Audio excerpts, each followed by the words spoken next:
그러니까 이제 지난 주일이 26일인데 그보다 한 사나흘 전 제가 그 글을 하나 받았습니다. 그러니까 지금으로부터 한 열흘 전쯤 되네요. 미국에서 축하글 하나를 받은 겁니다. 그분은 몸으로는 이곳에 함께 있지 않지만 유튜브 예배를 통해 은명교회의 길을 함께 걸어온 분입니다. 오늘 설교는 그 축하글을 읽는 것으로 시작하려고 합니다. 간지로 넣어드렸습니다. 오래전 서울의 한 변두리, 시대의 흐름을 따라 고층 아파트가 막 위용을 떨치기 시작하던 시절, 그러나 한켠엔 여전히 개발되지 않은 논밭이 펼쳐져 있던 곳, 아파트의 숲과 흙바닥에 자갈이 공존하던 곳, 갓 이사온 젊은 부부들의 희망과 옛 공장지대의 투박함이 함께 숨쉬던 곳, 그곳에 작은 쉼터 하나 있었지. 변화의 물결 속에서 삶이 버거워 피곤하고 지쳐있던 사람들에겐 안식처가 되었고, 배움에 굶주렸던 학생들에겐 미래의 꿈을 품게 했던 곳, 때로는 육신의 병을 치료받고 때로는 마음의 상처를 치유받으며 잠시 숨을 고르던 그런 곳이었어. 그곳에 어느 날 큰 어른이 씨를 뿌리고 꿈과 패기 넘치는 젊은 목자가 희망으로 그 씨앗들을 키워가기 시작했지. 조용히 작은 빌딩 옥상에 십자가가 세워지고 아마 그렇게 은명이 태어났을 거야. 그날도 요즘처럼 봄의 향기를 품은 따스함이 코끝을 스치던 그런 날이었겠지. 모든 것이 새롭고 짙어가는 푸르름 속에 희망이 가득하던 시절, 모든 것이 아름다워 보였고 가는 길은 순탄해 어디에도 막힘이 없어 보였어. 시간의 흐름이 많은 것을 바꿔놓기 전까지는. 허름했던 변두리는 화려한 도시가 되었고 은명의 작은 씨앗들도 제법 큰 나무로 자라 있었어. 하지만 세상의 변화는 단지 겉모습만 바꿔놓은 건 아닌 것 같아. 순수했던 마음에 욕심이 자리 잡고 네가 아닌 내가 먼저가 되면서 이해나 배려는 이기심 뒤에 숨을 수밖에 없었을 거야. 거리의 빌딩은 숲을 이루고 조용했던 거리에 줄지은 주황색 빛이 늘어났지만 어느 날부터인가 옥상 위의 십자가는 점점 작아져 갔어. 은명도 예외일 수는 없었지. 불신과 배신, 거짓과 위선, 감당하기 어려운 혼란 속에서 긴 어둠의 터널을 지나야만 했으니까. 한때는 어머니의 쉼터였고 아들의 희망이 되었던 그곳에서 더는 희망의 빛을 찾기 어려웠어. 화마가 남기고 간 자리엔 깊은 상처와 절망, 처절한 절규만이 남은 듯했어. 쓸쓸한 저녁, 노을이 슬프도록 아름답던 어느 날, 그 무서웠던 상흔 위로 작은 꽃이 피기 시작한 거야. 아름다운 기도의 꽃이. 목자의 간절한 절규가 회개가 되고 그 회개가 통곡이 되어 물과 피로 변하던 날, 어두웠던 그 긴 터널 끝에 작은 빛이 비치기 시작했어. 엎드린 목자의 등 뒤로 따뜻한 빛이 함께 드리워졌다는 걸 그는 알고 있었을까? 그렇게 앞이 보이지 않던 터널 끝엔 꽃이 피고 이젠 세상의 어떤 꽃보다 아름답고 향기로운 기도의 꽃동산을 이루게 되었지. 그리고 벗들도 찾아와 다시 쉼터를 만들었다고 해. 이젠 그곳엔 나비도 날아든다고 하네. 파란 나비, 노란 나비, 상처난 나비까지. 아팠던 상처만큼 남겨진 흔적은 지워지지 않겠지만 그 모든 상처의 흔적은 목자에게는 어느 것과도 바꿀 수 없는 믿음의 귀중한 증거가 될 거야. 마치 스티그마처럼. 그리고 그에게는 그럴 만한 자격이 있을 거야. 우리가 주는 자격이 아닌 그의 아버지가 인정하신 아들의 자격으로. 이제 이야기를 마무리할게. 세월이 흘러 이제 우리의 은명도 30이 되었고, 패기 넘치던 목자도 내년이면 벌써 은퇴를 바라보는 나이가 되었다네. 30년이란 시간이 결코 짧은 세월은 아니지만 그렇다고 늙었다고 말할 수는 없지. 예수님이 공생애를 시작하신 나이도 30이니까 이제 은명도 30, 청년의 나이로 다시 새롭게 나아갈 거야. 무슨 말로 축하를 할 수 있을까? 고난의 파도를 함께 헤쳐온 은명의 오랜 길벗들, 앞으로 또 함께 은명이라는 배를 저어갈 새로운 길벗들까지 은명의 모든 이들에게 마음 깊이 큰 박수를 보낼게. 오래전 뿌렸던 작은 씨앗 하나가 쉼터가 되고 동산이 되고 커다란 숲으로 자라기까지 항상 은명을 응원할 거야. 사랑하고 축복해. 해피 버스데이. 아름다운 이름 은명.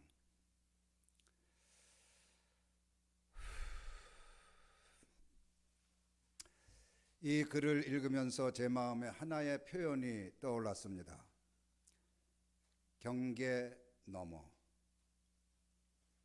이분은 은명교회의 아픔과 회복을 기억하고 은명교회의 여정을 응원하며 은명교회의 창립 30주년을 함께 기뻐하고 있습니다. 그러나 지리적으로는 먼 곳에 있습니다. 은명교회의 건물 안에 앉아 있지 않지만 마음으로는 은명교회와 연결되어 있습니다. 그런 의미에서 경계 너머의 길벗입니다. 여러분, 신앙이 뭐라고 생각하십니까? 생각해보면 신앙이란 경계를 넘어서는 여정입니다. 익숙한 곳에서 낯선 곳으로, 안전한 자리에서 부르심의 자리로, 자기 중심의 삶에서 하나님 중심의 삶으로 넘어가는 것이 신앙입니다. 신앙은 머무름만이 아니라 떠남이기도 합니다. 익숙한 상태에 안주하는 것이 아니라 하나님의 부르심을 따라 낯선 곳을 향해 나아가는 여정입니다.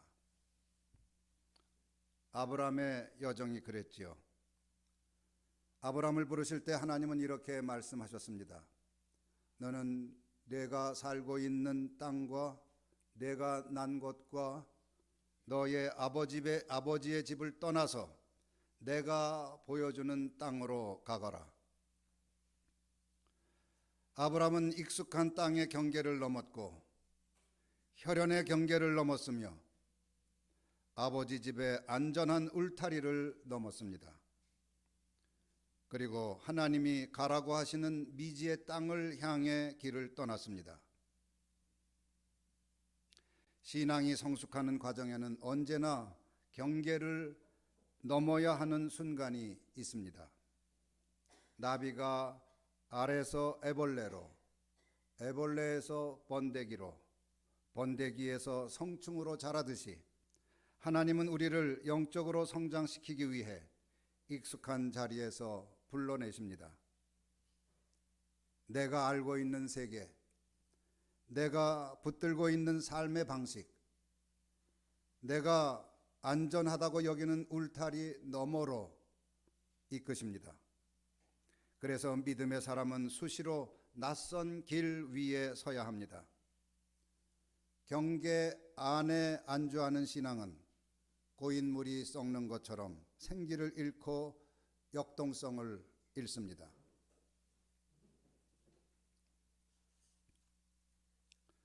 오늘의 복음은 근심하는 제자들에게 주신 말씀입니다. 예수님이 떠나실 것이라고 예고하셨을 때 제자들의 마음은 흔들렸습니다. 그들은 예수님이 어디로 가시는지 몰랐습니다. 앞으로 자신들이 어떤 길을 걸어가야 하는지, 어떻게 살아야 하는지도 막막했습니다. 그런 그들에게 예수님은 말씀하셨습니다. 너희는 마음에 근심하지 말아라. 하나님을 믿고 또 나를 믿어라. 이 위로의 말씀은 근심의 경계 안에 갇히지 말라는 격려이면서 보이는 예수님을 믿는 신앙에서 예수님을 보지 않고도 믿는 신앙으로 넘어가라는 초대였습니다. 그러고 나서 예수님은 말씀하셨습니다. 내 아버지의 집에는 있을 곳이 많다. 아버지의 집은 넓습니다. 아버지의 품은 닫혀 있지 않고 활짝 열려 있습니다. 상처 입은 사람이 머물 자리도 있고 근심하는 사람이 머물 자리도 있습니다. 믿음이 서툰 사람이 머물 자리도 있으며 회의하는 사람이 머물 자리도 있습니다. 지역과 건물이라는 경계 너머에 있는 길벗이 머물 자리도 있고 무엇보다도 어린이가 머물 자리도 있습니다. 이 말씀은 교회가 어떤 곳이어야 하는지 잘 알려줍니다. 교회는 있을 곳이 많은 곳이 되어야 합니다. 교회는 하나님께서 마련하신 넉넉한 자리를 이 땅에서 보여주는 곳입니다.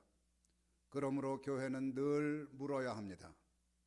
우리 안에는 있을 곳이 많은가? 상처 입은 사람이 머물 수 있는 곳인가? 낯선 사람이 환대받을 수 있는 곳인가? 무엇보다 어린이가 길을 펴고 숨 쉴 수 있는 곳인가? 예수님은 이어서 말씀하셨습니다. 나는 길이요 진리요 생명이다. 길은 열려 있습니다. 막혀 있다면 길이 아니지요. 길을 막는 것은 경계입니다. 예수님은 경계가 아니라 경계를 넘어서는 길입니다. 길은 막지 않고 이어줍니다. 멈춰 세우지 않고 데려갑니다. 고립시키지 않고 만나게 합니다. 예수님은 우리를 세속의 경계 넘어 아버지의 집으로 이끄시는 길입니다. 거짓자의 경계를 넘어 참자로 이끄십니다. 근심이라는 심리 현실을 넘어 영성 현실의 평화로 이끄십니다. 상처라는 경계 안에 갇힌 사람을 새로운 삶에 대한 희망으로 이끄십니다. 제도 종교의 경계 안에 갇힌 사람을 영적 각성과 생명으로 이끄십니다. 그러므로 길이신 예수님을 따른다는 것은 언제나 경계 너머를 향해 걷는 것입니다. 은명교회의 30년 역사, 한마디로 경계를 넘어온 여정이었습니다. 기존 교회의 익숙한 경계를 넘어 더 깊은 복음의 자리로 가고자 애써왔습니다. 축복을 소유와 성공으로 여기는 번영신앙의 경계를 넘어 하나님을 사랑하고 이웃을 사랑하는 순빛신앙으로 나아가고자 했습니다. 양과 숫자에 집착하는 복음화의 경계를 넘어 복음적 가치를 인격과 삶에서 구현하는 재복음화의 길을 걸어왔습니다. 성장주의 신앙의 경계를 넘어 영성 형성의 길을 걸어왔습니다. 영성 형성을 통해 건물이 아니라 사람을 교회로 세우는 관상목회의 길을 걸어왔습니다. 이제 은명교회는 지역의 경계를 넘어 네트워크 교회로 부름받고 있습니다. 이것은 단지 유튜브를 통해 이루어지는 온라인 예배를 뜻하지 않습니다. 가시적인 경계를 넘어 은명교회의 지향과 연결된 모든 사람이 하나인 교회라는 뜻입니다. 오늘 읽어드린 축하글은 바로 그 사실을 보여줍니다. 물론 이 연결은 인간적인 친소 관계를 떠나 그리스도를 머리로 이어져야 하겠지요. 그 어떤 철학이나 사상이 아니라 그리스도를 모퉁이돌로 하여 이어져야 하겠습니다. 물론 우리는 여전히 부족합니다. 관상에 비해 활동이 부족합니다. 영성에 비해 실천이 부족합니다. 기도에 비해 환대가 부족합니다. 하지만 은명교회는 중요한 한 가지를 갖추고 있습니다. 그것은 기존의 경계를 넘어온 용기입니다. 익숙한 주류의 경계 안에 안주하기보다 주님께서 보여주시는 진실을 향해 나아가려는 용기입니다. 그러한 용기가 있었기에 예수라는 길 위에서 피어나는 기도의 꽃을 보았습니다. 상처를 천상의 향기로 위로하는 은혜의 꽃을 보았습니다. 불확실하고 어두운 터널 끝에 비치는 희망의 작은 빛을 보았습니다. 오늘은 어린이 주일이기도 합니다. 어린이 주일은 우리에게 또 하나의 경계를 넘으라고 말합니다. 그것은 어른 중심의 교회라는 경계입니다. 교회가 정말 아버지의 집을 닮았다면 어린이들에게도 있을 곳이 있어야 합니다. 어린이들이 마음껏 숨쉬고 환히 웃을 자리가 있어야 합니다. 질문해도 그 어떤 질문도 허용되는 자리, 실수해도 안전하게 용납되는 자리, 하나님의 사랑을 교리나 관념이 아니라 몸으로 느낄 자리가 있어야 합니다. 어린이는 교회의 미래가 아닙니다. 어린이는 교회의 현재여야 합니다. 30즈음 공생애를 시작하신 예수님처럼 이제 30살 은명교회가 새로운 여정을 시작합니다.